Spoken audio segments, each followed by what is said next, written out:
믿음이 무너지면 하나님이 역사할 수 없다는 거 아십니까? 하나님께서 여러분의 삶 속에 역사하시고 다시 회복시키시고 다시 일으키시고 싶어도 하나님은 선하시고 예수님 내 안에 계시고 하나님 날 위해 죽으셨고 지금도 하나님 나에게 좋은 계획 가지고 계시고 이 놀라운 하나님의 축복을 믿지 못하면 그러면 하나님이 어떻게 하실 수가 없어요. 하나님 계신 게 느껴지지 않아. 하나님의 사랑 이제는 느껴지지 않아. 예수님 내 안에 계신 거 모르겠어. 주님의 음성 혼란스럽기만 해. 나는 죽었다? 말도 안 돼. 원수도 사랑하라? 어떻게 그럴 수 있어? 맨 이렇게만 살아가지고는 여러분 어떻게 하나님이 여러분을 일으키세요? 믿음은 진리 위에 세워야 돼요. 우리가 겪는 세상 일은 하루에도 12번 뒤바뀌지만 진리는 항상 똑같으니까 진리인 거죠. 하나님은 우리를 사랑하시고 독생자를 주셨고 예수님 우리 위해 죽으셨고 내 옛사람도 같이 죽었고 예수님은 내 안에 계시고 예수님은 내 생명이시고 하나님은 나를 사랑하시고 하나님은 나를 향하여 놀라운 계획을 가지고 계신 것. 이게 진리예요. 진리. 이건 영원히 변하지 않아요. 내가 지금 죽을 것 같은 어려움 속에 있어도 이 진리는 영원히 똑같아요. 십자가 증거잖아요. 주님의 십자가가 놀라운 증거잖아요. 믿음을 진리 위에 세워야 세상이 다 뒤집어지는 것 같은 상황에 천만인이 나에게 손가락질을 하는 이런 상황이 와도 예수님 내 생명이시고 예수님은 나 위해 죽으셨고 하나님은 나를 사랑하시고 지금도 나를 향한 놀라운 계획 가지고 계시고 예수님은 나와 동행하십니다. 이것을 내가 고백하고 노래할 때 여러분 느낌이 달라지는 거 아십니까? 여러분의 마음이 바꿔지고 내가 그런 믿음을 가지니까 하나님은 역사할 수 있었던 거예요. 하나님께서 왜 다윗을 그렇게 다시 일으킬 수 있었나? 첫째는 물론 철저한 회개입니다. 그러나 두 번째는 놀라운 믿음이에요. 징계를 당하는 그 자리에도 하나님 나 사랑하신다는 것 절대 놓치지 않았어요. 아버지로부터 매 맞는 아들이 아버지로부터 정말 너무너무 아픈 매를 맞으면서도 아버지는 나를 사랑하시니까 이렇게 매를 때리는 거야. 이렇게 믿는 거랑 똑같단 말입니다. 우리는 시편 3편의 결국을 다 압니다. 결국은 압살롬의 반란은 진압이 되고 다윗은 다시 예루살렘 왕궁으로 돌아옵니다. 다윗이 시편 3편에서 노래하고 기도했던 대로 됐어요. 다윗의 고백대로, 다윗의 믿음대로 됐단 말입니다. 다윗은 우리아도 죽이고 바세바와 간음까지 했던 죄를 지었지만 예수 그리스도 다윗의 자손이라고 하는 이름을 가지고 있습니다. 이거는 엄청난 축복이잖아요. 다윗이 죄로 인해서 완전히 자기가 다 무너질 그 지경에도 믿음을, 하나님이 기뻐하는 믿음을 가졌기에 이렇게 쓸 수 있었던 거죠.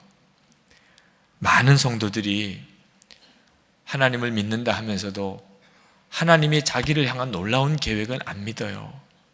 좌절감, 죄책감, 낙심, 절망감에 빠져 있습니다. 나이가 들수록 더 그렇습니다. 왜? 자기 자신을 너무 잘 아니까. 자기가 지금처럼 이렇게 사는 이유, 이렇게 된 이유가 뭘까? 결국 심은 대로 거두는 거 아닌가? 젊을 때는 잘 모르지만 나이 들수록 점점점 마음에 좌절이 옵니다. 희망은 없어지고 내가 뭘 해? 여러분, 이게 무서운 거예요. 하나님이 우리를 사랑하시는 것이 우리 조건을 보고 사랑하십니까? 그러면 소망이 아무도 없죠. 하나님이 우리를 사랑하시는 것은 무조건 사랑하시겠다고 하나님이 결단을 하셨기 때문입니다. 우리가 어떤 자든지 간에 우리를 사랑하시겠다고 하나님은 결단하셨어요. 그게 예수 그리스도시요. 예수님을 보면 알 수가 있어요. 하나님은 나를 무조건 사랑하시겠다고 결단하셨구나. 그래서 우리가 죄가 많아도, 허물이 많아도, 의지가 약해도 하나님은 여전히 우리를 향하여 은혜로우시고 사랑하고 용서하시는 거거든요. 하나님이 그렇게 나를 사랑하시면 나도 나를 사랑해야 믿음이잖아요. 하나님은 나를 그렇게 사랑하시는데 내가 하나님의 사랑을 안 믿으면, 그러면 하나님의 사랑을 완벽해도 내 믿음이 없으니 하나님이 나를 어떻게 하실 수가 없는 거예요. 그래서 하나님이 우리에게 믿음 갖기를 그렇게 원하시는 겁니다. 한 번은 21일 새벽기도, 특별 새벽기도를 하면서 안수기도를 하다가 도무지 성도들을 제가 마음에 원하는 것처럼 안수기도를 해드릴 수가 없어요. 그저 21일 동안 한 번 정도나 기도를 해드릴 수 있을까? 그래서 여러분 자신이 여러분 자신을 위해서 좀 축복하십시오. 제가 여러분을 위해서 일일이 복을 빌어드릴 수 있는 게 한계가 있으니 이번 21일 동안에는 여러분이 여러분 자신을 위해서 기도하십시오. 축복하십시오. 그게 사실이니까. 하나님은 여러분을 사랑하고 예수님 여러분 안에 계시고 여러분을 향한 놀라운 계획을 가지고 계시니 허물과 죄가 있어도 회개하면 다 용서해 주셨고 이제는 더 놀라운 축복을 가지고 계시니 하나님 믿습니다. 나를 향한 계획이 이루어지기 원합니다. 나를 향한 축복이 이루어지기 원합니다. 나는 하나님 사랑하시는 자입니다. 그렇게 기도하라고 해드렸어요. 얼마나 놀라운 은혜가 있었는지 몰라요. 그 21일 기도 중에 성도들이 안에 놀라운 영적인 회복들이 일어났어요.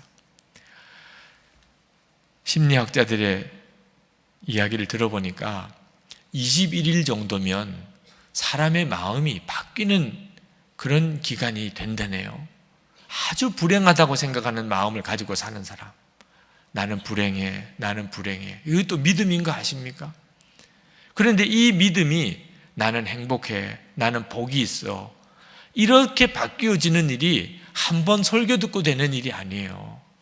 설교 들을 때는 고개를 끄덕거리다가도 그냥 저녁이면 또 뒤집어지는 거예요. 마음이 한번 바꿔지는 일이 정말 어려워요. 그런데 그렇게 별의별 일이 다 많아도 21일 동안만이라도 나는 하나님을 사랑하는 자, 하나님이 축복하는 자, 독생자 일부러 내어주시고 나는 택하시고 하나님은 나를 떠나지 않으시고 나를 위한 놀라운 계획을 가지고 계시고 계속해서 시인하고 고백하고 시인하고 고백하고 주위 사람들이 미쳤다고 말을 할 정도로 너 정신이 없구나, 너가 무슨 복이 있는 사람이야, 그럴 정도로 하여튼 21일 동안 하나님을 하신 축복을 계속 시인하고 고백하면 믿음이 바꿔지는 거예요.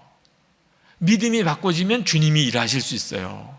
말이 달라지고 얼굴이 달라지고 행동이 달라지니까 믿음이 바꿔지면 모든 게 달라진다니까요. 여러분, 병아리가 나는 독수리야 21일 동안 아무리 노래 불러봐요. 병아리가 독수리 돼요? 21년을 노래하면 돼요? 그건 애초에 안 되는 겁니다. 심리학적으로 조금 효과가 있을지 몰라도. 그런데 독수리였는데 닭장에서 태어나서 자기가 닭인 줄로 아는 독수리가 있다면 이건 문제가 다른 거예요. 독수리가 자기가 독수리라는 제 믿음을 가지게 되면 그때부터 독수리처럼 날라서 독수리처럼 살게 되는 거죠. 우리는 이미 예수 믿고 완전히 하나님의 축복의 사람이 되어 있는 겁니다. 그런데 문제는 우리의 병든 믿음이 문제인 거예요. 우리의 죄로 인해서 이렇게 징계당하고 우리의 허물로 인해서 이렇게 넘어지다 보니 나는 하나님의 자녀다 한번 그렇게 들은 기억은 있어요.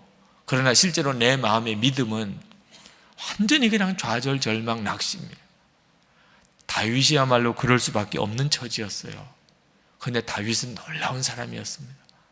그는 하나님이 나를 사랑하신다, 나는 이미 용서받았어, 하나님이 나를 구원하실 거야, 이런 놀라운 믿음을 가지고 있었기 때문에 하나님이 그를 쓰신 거잖아요. 저에게는 기도 많이 해주시는 양 어머님이 계십니다. 호적상의 저희 어머니예요. 큰 어머니십니다. 미국의 아버님 어머님이 기도원을 섬기시고 계실 때 그때 미국을 방문해서 찾아뵀던 적이 있습니다. 지금도 저를 위해서 기도를 많이 해주시고 계시는 분이에요. 지금은 이제 은퇴를 하셨지만 기도원 주변의 길을 아침에 산책을 가자고 그래서 산책을 쭉 가면서 당신의 평생 동안 있었던 신앙적인 교훈들을 쭉 이야기를 해주시다가 맨 마지막에 하시는 말씀이 잊어지지 않아요. 어떤 어려운 일이 있든지 간에 마음속에 묻어둔 죄 하나님 앞에 철저히 회개하고, 그리고 이제는 하나님이 나를 정말 축복하시고 사랑하신다는 것을 진짜 믿고 전심으로 기도하면 해결 안 되는 문제가 없었다. 그 말씀을 잊을 수가 없어요. 여러분, 하나님이 여러분을 향한 놀라운 계획이 큰데 그것을 이루기 위해서 반드시 필요한 것이 철저한 회개와 하나님의 축복에 대한 확실한 믿음이에요. 이 두 가지면 해결이 안 될 문제가 없다니까요. 2개월 특별 기도 기간, 여러분 이건 법에같이 주신 축복의 기간입니다. 2개월 동안의 특별 기도 기간, 회개할 것은 철저히 회개하고 하나님의 축복을 시인하고 고백하고 하나님 앞에 정말 여러분의 인생이 바꿔지는 계기로 삼으시기를 바랍니다. 사도 바울은 스데반 집사를 죽인 자고, 베드로 사도는 예수님을 저주하면서 부인까지 했던 자예요. 다윗은 우리아를 죽이고 밧세바하고 간음했던 죄를 지었습니다. 평생 숨어서 사람 눈에 뜨이지 않고 얼굴 다른 사람 혹시 볼까봐 평생 숨어서 지내도 그럴 만한 사람이잖아요. 그런데 그들이 어떻게 그렇게 위대한 하나님의 종들이 다 되었나요? 철저히 회개하고 하나님 용서 얻고, 그리고는 여전히 변함없는 하나님의 사랑, 축복을 믿고 함께 계시는 주님, 동행하시는 주님 의지해서 살았더니 그렇게 위대한 삶을 살았잖아요.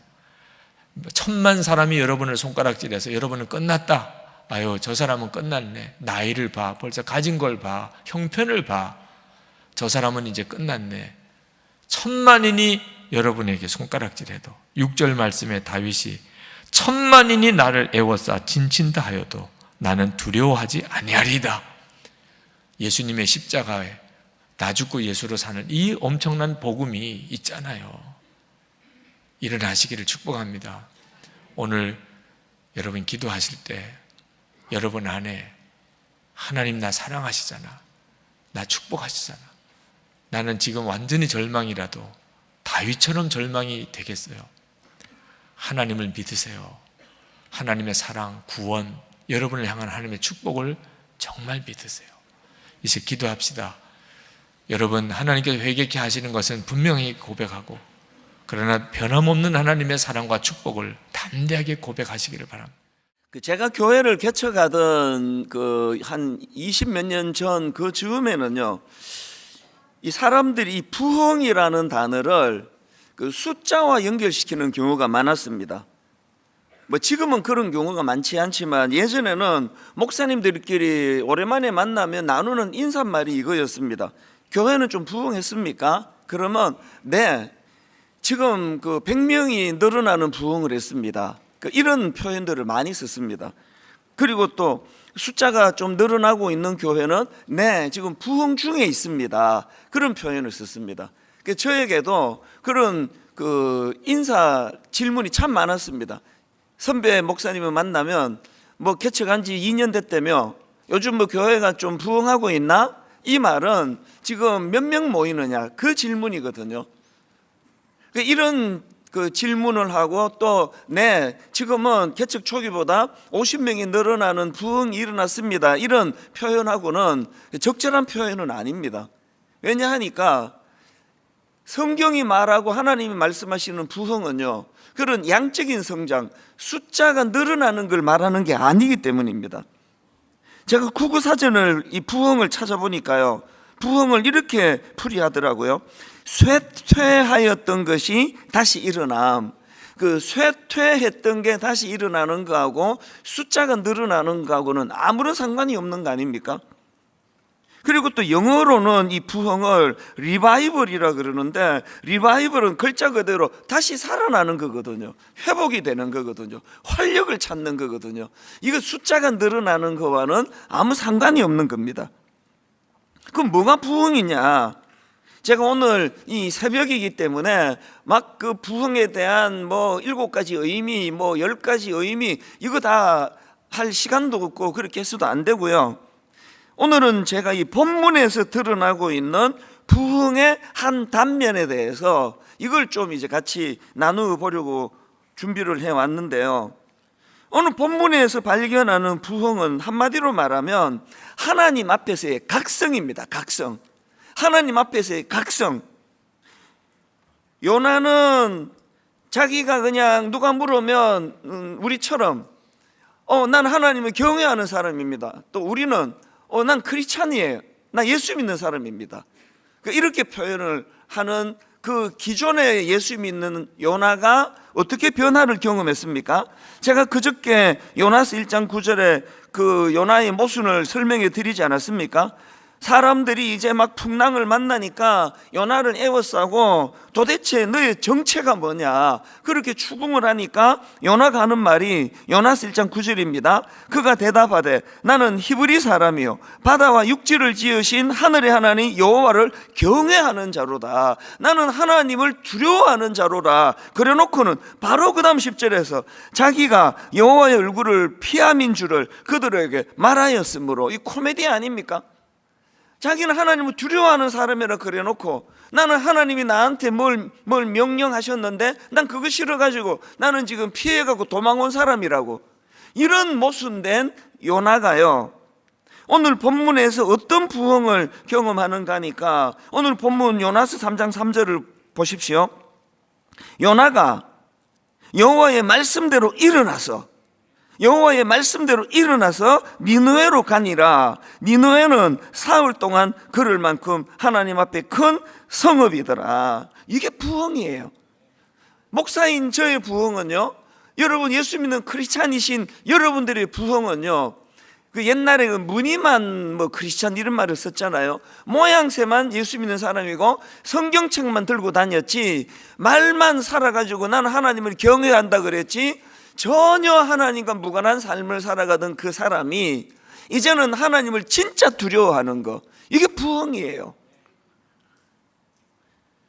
그런가 하면은 오늘 본문에서 너무나 놀라는 것이, 그래서 이제 그 하나님의 말씀에 순종하는 내면의 부흥이 일어난 요나가 순종해서 선포했더니 거기서 하나님의 놀라운 역사, 하나님만이 하실 수 있는 여러 기적들이 막 일어나는데요, 그 중에 하나가 그 악한 니느웨 사람들이 회개를 하는 거예요.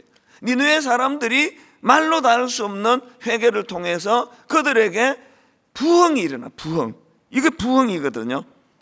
어떤 부흥이 일어났는가 보니까, 자 한번 보십시오.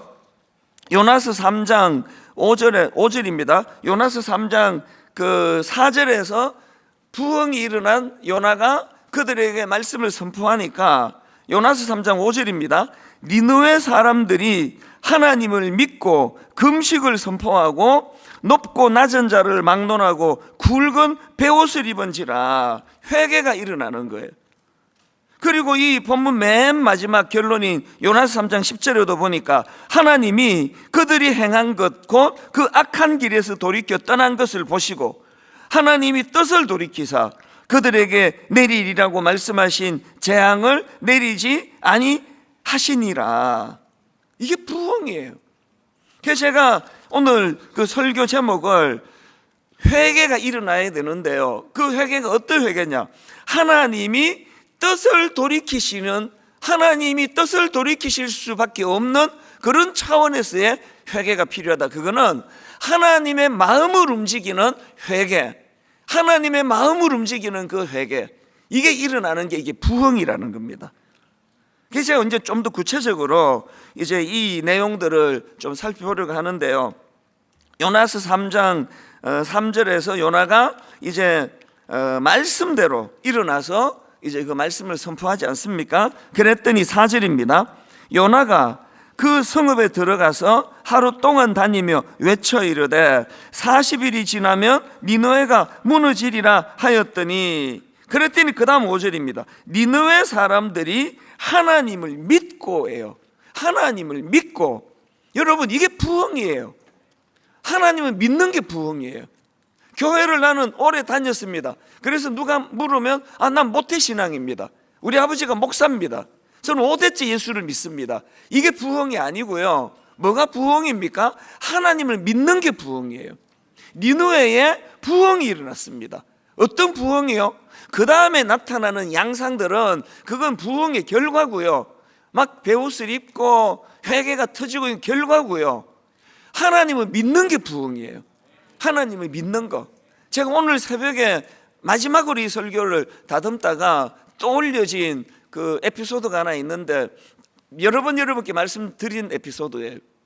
한경직 목사님, 너무나 우리가 존경하는 그 영락교회 한경직 목사님이 지금은 뭐 천국 가셨지만, 이 어른이 이제 은퇴하시고 돌아가시기 전에 남한산성에 거기서 이제 기거하셨다고 제가 알고 있습니다.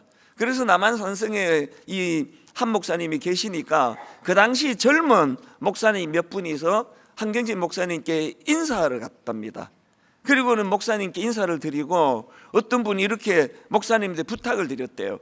목사님, 젊은 저희 목사들을 위해서 덕담 한마디만 들려주세요. 그랬더니 한경직 목사님이 이렇게 말씀하셨다는 거죠. 목사님들, 예수 잘 믿으시기 바랍니다. 제가 그 이야기를 개척하고 얼마 있다가 들었을까요? 그 어른의 그 덕담이 제 뇌리에 박혀 있습니다. 제가 할 일은요, 목회 잘하는 게 아니라 예수 잘 믿는 거예요. 우리 권사님들 교회를 위하여 많은 일을 하시는 거 고마운데요, 여러분이 진짜 하셔야 되는 일은 예수 잘 믿는 거예요. 예수 잘 믿는 거. 예수 잘 믿는 목사가 목회하는 그 교회가 부흥하고요, 예수 잘 믿는 장로님들이 당회에서 교회를 함께 기도하고 또 방향을 정하고 하는 그 교회는 한치 오차가 없습니다. 예수 잘 믿는 청년들이 모인 그 교회는 진짜 희망이 있습니다. 오늘 이 새벽에 여러분, 어떤 것보다도 여러분의 소원이 예수 잘 믿기 원합니다. 예수 잘 믿는 아버지, 예수 잘 믿는 어머니, 예수 잘 믿는 아들, 예수 잘 믿는 딸, 예수 잘 믿는 목사. 오늘 우리 옆에 분들한테 진심 어린 덕담, 누군지 잘 모르는 분이 앉아 계시지만 마음을 담아서 그냥 근성으로 하지 마시고, 왜? 이게 공동체니까요. 니노회가 공동체적으로 부흥했던 것처럼 진심을 담아서 한번 이렇게 축복으로 인사하시면 좋겠습니다. 성도님, 그 누군지 모르시니까요, 장로님인지 뭐 권사님인지 모르시니까 그냥 성도님, 예수 잘 믿으시기 바랍니다. 한번 옆에 분들한테 진심으로 덕담을 한번 해주시면 좋겠습니다. 성도님, 예수 잘 믿으시기 바랍니다. 그 옆에 목사님이 있으면 이렇게 말씀하세요. 목사님, 예수 잘 믿으시기 바랍니다. 그리고 오랜만에 저를 만나면 저한테도 뭐 목사님 화이팅 이런 거 하지 말고 저한테도 목사님 예수 잘 믿고 계시죠? 목사님 예수 잘 믿으시죠? 이렇게 물어주신다면, 만날 때마다 물으면 내가 시험에 들 것 같고요, 가끔씩 한 번씩 그렇게 저를 확인시켜 주시면 좋겠습니다. 우리의 목표는 목회 잘하는 것도 아니고 교회 숫자 늘리는 것도 아니고 이 교회가 소문난 교회가 되게 하는 것도 아니고, 분당 우리 교회는 예수 잘 믿는 사람들이 모인 공동체가 되기를 주님 이름으로 축원합니다. 저도 제가 은혜를 받을 때 아마 여기 있는 많은 분들이 그런 경험을 했을 거예요. 참 많이 울었던 경험. 그렇게 눈물이 나더라고요. 우리들이 하나님 앞에 하염없이 흘렸던 그 눈물들이 우리들에게 헛된 것이 아니라 오늘 우리를 이 은혜의 자리로 인도해 가는 것. 성경에 보면 우리들이 하나님 앞에 죄를 지었을 때 드리는 제사들이 있어요. 그런데 사람과의 관계에서 죄를 지었을 때 드리는 그 제사를 속건제라고 하는데, 속건제를 드릴 때는 어떤 규칙을 만들었냐면, 네가 남의 것을 손해보게 한 것, 남의 것을 도적질한 것에 5분의 1을 더해서 배상하고 제물을 드려라. 여러분, 그냥 제물만 드리면서 회개가 되는 것이 아니라 남의 것을 너희들이 5분의 1, 120% 배상하고 그리고 제사를 드려야 하나님께서 그 제물을 받으셨어요. 참 놀랍지 않아요? 성경에서 우리들에겐 우리의 죄의 문제에 대하여 그냥 내가 잘못했던 것만큼 1:1 이 정도가 아니라 네가 잘못한 것에 그 수고와 그 어려움이 얼마인지를 경험하고 깨닫도록 값싼 회개가 되지 아니하도록 하나님께서 우리들에게 명령하셨어요. 그러니까 회개는요, 아픈 거예요. 힘든 거예요. 하나님 앞에 우리들이 내가 지은 죄에 대한 마땅한 대가를 치르려는 마음들이 우리들에게 있어야 되는 거죠. 그러면 회개 기도가 우리들에게 주는 유익이 무엇인가? 이 회개 기도가 우리를 어떻게 인도하는가? 저는 이 회개 기도를 통해서 우리 성도들이 경험해야 되는, 우리의 삶에서 꼭 해야 되는 용서에 대한 문제는 회개 기도와 연결이 되어 있는 부분이라고 생각하거든요. 회개는 죄로 인하여 가로막혔던 하나님과 우리들 사이의 수직적인 관계의 문제를 해결해줘요. 그러니까 우리의 신앙이 하나님과의 관계 속으로 영성으로 들어가는 거죠. 그런데 진정한 영성은 하나님과 우리들 사이의 수직적인 관계가 회복되는 것으로 끝나는 것이 아니라 이 수직적인 관계가 수평적인 관계로, 우리 이웃들과의 관계로 이어지기 시작할 때 이 회개의 기도가 우리들의 삶에서 능력을 나타내는. 여러분, 요셉 아시죠? 요셉의 이야기, 창세기 37장 이하에 나오는 요셉의 이야기를 보면 요셉이 얼마나 억울한 삶을 살았어요. 그에게 제일 억울한 일이 무엇이었을까요? 형에게 팔린 거예요. 형들에 의해서 노예로 팔린 거예요. 아니, 나를 알지 못하는 나쁜 사람들도 아니고 내 친형이 나를 팔았어요.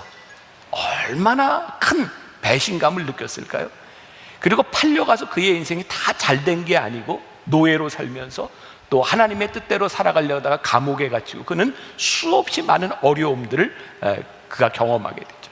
제가 이번 주에 제가 이제 내년도 시리즈 설교를 하나 준비하는데 광야에 살다라고 하는 광야의 시리즈로 준비를 하고 있는데 이번 주에 요셉의 이야기를 가지고 말씀을 준비하게 되었는데 어떤 책에서 그런 표현을 썼더라고요. 요셉이 경험했던 광야 구덩이, 그가 형들에 의하여 구덩이에 빠졌던 그 구덩이, 노예로 팔려갔던 그 구덩이, 그리고 아내를 범하다가 간음하다가, 아니 그걸 뭐라고 표현하죠? 겁탈을 하려다가, 이게 적절한 표현이 생각이 안 나네. 아무튼 그래서 감옥에 된 그의 인생의 구덩이, 그는 그의 인생의 광야의 구덩이를 경험했어요.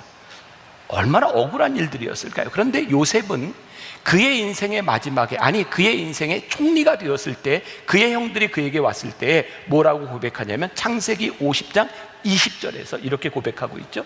당신들은 나를 헤아려 하였으나 하나님은 그것을 선으로 바꾸사 오늘과 같이 많은 백성의 생명을 구원하게 하시려 하셨나니. 오늘 요셉이 지금 뭐라고 이야기해서 지금 내가 여기 있는 것이 하나님이 나를 부르신 자리입니다. 요 말씀 이렇게 들으면서 지난주 말씀이 생각나지 않으세요?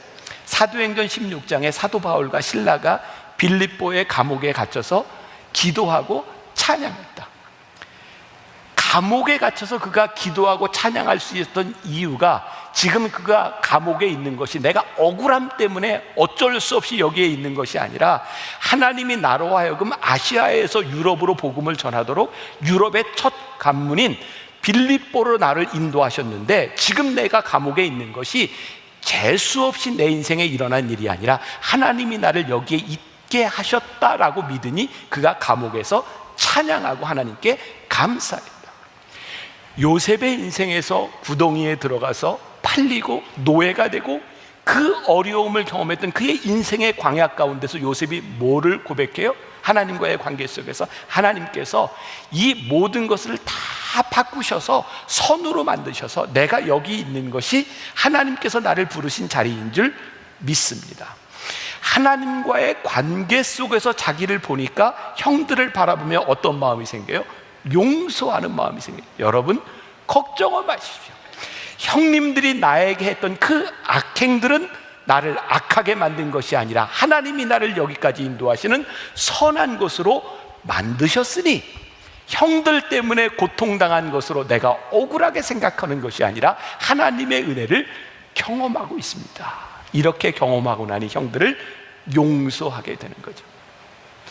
여러분, 우리의 인생에, 우리의 삶에 나를 어렵게 하고 힘들게 했던 그 사람들의 악행이 내 마음속에 남아있는 것이 아니라 그들의 악행과 어려움 가운데도 나를 인도하시고 나에게 은혜를 베푸신 하나님의 사랑이 나에게 고백되니 모든 것을 선으로 바꾸신 하나님의 은혜를 내가 고백하니 그 사람이 귀하구나 라고 여겨질 때 우리들에게 뭐가 생겨요? 용서하는 마음이 생기는 거죠. 그래서 우리들이 하나님 앞에 수직적인 관계가 배로되는 것은 우리들의 삶의 수평적인 관계를 만들어가는 거예요. 우리의 신앙이 여기까지 가야 되는데 이 수직적인 관계를 흉내내고 있다면 우리가 어떻게 이 수평적인 관계가 회복이 되겠는가? 또 이번 한 주간 우리들이 기도할 때 하나님 앞에 이 문제, 하나님과 나의 관계에 대한 문제를 가지고 기도할 수 있으면 좋겠다. 그리고 우리들이 회개 기도를 통하여 하나님과의 관계가 회복되면 우리들에게 정말 좋은 유익이 있는데 우리들의 시선, 우리들의 생각이 바뀐다는 거예요. 제가 이 책을 누가 썼다고요? 제가 썼어요. 이 책에 그런 얘기가 있어요. 용서하지 못하는 사람을 가리켜 독이 올랐다라는 표현이 있습니다. 어떤 분이 이런 표현을 썼습니다. 용서하지 못하는 사람을 가리켜서 뭐라고 이야기했냐면 쥐약은 자기가 먹고 상대가 죽기를 기다리는 것. 이게 용서하지 못하는 사람이에요. 얼마나 무서운 얘기인지 아세요? 우리가 누군가를 용서하지 못하면 그 사람 미워하는데 그게 어떤 거라고요? 내가 쥐약을 먹고 그 사람이 죽기를 기다리는 것. 이게 용서하지 못한 사람의 모습입니다. 여러분, 우리가 우리의 삶의 하나님과의 관계에서 회개가 이루어지지 않고 우리들의 수평적인 관계에서 용서가 이루어지지 않으면 도끼를 품은 사람이 된다는 거예요. 자, 말씀으로 하나 갑니다. 민수기 21장 8절부터 9절 말씀. 자, 띄워자 우리 같이 봉독합니다. 시작. 여호와께서 모세에게 이르시되 불뱀을 만들어 장대 위에 매달아라. 물린 자마다 그것을 보면 살리라. 모세가 놋뱀을 만들어 장대 위에 다니 뱀에게 물린 자가 놋뱀을 쳐다본즉 모두 살더라. 쳐다본즉 모두 살더라. 여러분 이 얘기 아시죠? 광야에서 이스라엘 백성들이 하나님을 배신하고 범죄했을 때 하나님께서 불뱀을 보내서 광야에서 다 물려 죽게 만들죠. 모세가 중보기도 합니다. 하나님 살려주세요. 그때 하나님이 뭐라고 말씀하세요? 장대에 이 놋뱀을 걸어서 이것을 보는 자마다 살게 하라. 그런데 여기에 놋뱀을 쳐다보는 자, 뱀에 물린 자 중에 놋뱀을 쳐다보는 자마다 살았다. 이 말은 뭐가 포함이 되어 있어요? 쳐다보지 않는 자는 죽었다 이런 말이에요. 여러분, 하나님께서 이들을 살리시려고요 장대에 놋뱀을 걸어놓고 이거 보기만 하면 산다라고 말을 했는데 잔뜩 독이 오르고 용서하지 못하고 회개하지 못한 사람, 독이 오른 사람들이요 그것을 바라보라고 하는데 바라보지 않고 그 광야의 텐트 속에 끝까지 바라보지 않고 거기에서 죽는 자들이 있었다.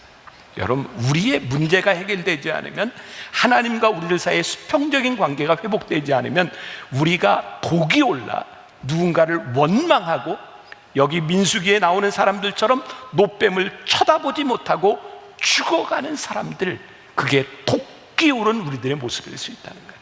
용서가 왜 중요해요? 회개가 왜 중요해요? 우리를 살리는 일이기 때문이죠. 우리를 자유하게 하는 일이기 때문이죠.